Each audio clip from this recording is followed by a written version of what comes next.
Got rejected for a credit card? Don't panic. Your next move matters more.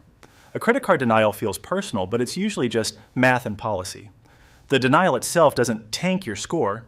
What can affect you is the credit inquiry from applying, and that's typically small. And it's rarely only about your score. Banks also look at income, existing debt, and recent applications. One issuer's rules can be stricter than another's, so a no here isn't a no everywhere. Sometimes it's just timing, and you'll get a reason code explaining why. Your fastest path forward is to get the details in writing and act on the exact reason.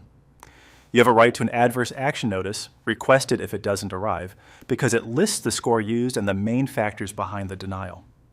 Many rejections are simple fixes, like an identity mismatch you can clear up by sending documents.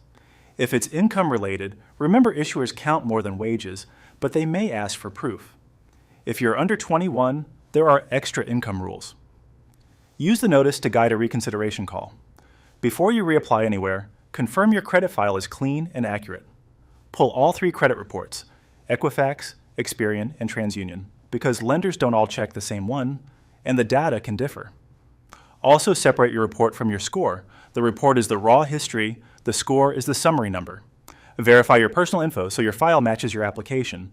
Then check utilization at statement close, since that's what often gets reported. Look for negative marks and only dispute clear, provable errors. Once you know the real reason, you can choose the right fix instead of guessing.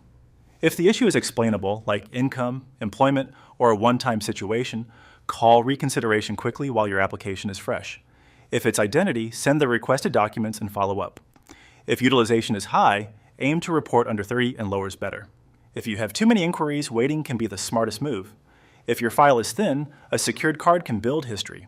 If you have derogatories, don't reapply same yet. Stabilize first. Going forward, treat applications like chess moves, not lottery tickets. Space them out so your profile has time to cool off, and apply within the score tier the card actually targets. Keep utilization reporting under 30 by paying before the statement closes, not just by the due date. Set autopay for at least the minimum so you never hit a 30-day late, which can hurt for years. Avoid cash advances because fees and interest start immediately. And if you carry balances, you usually lose the grace period, meaning new purchases can start accruing interest right away. If you do one thing, get your adverse action notice and follow the reason code, not guesses. CreditCardAgent matches you to cards based on how you actually spend and estimates the real annual dollar impact versus your current card. Free. About 3 minutes, no credit check. Links in the description.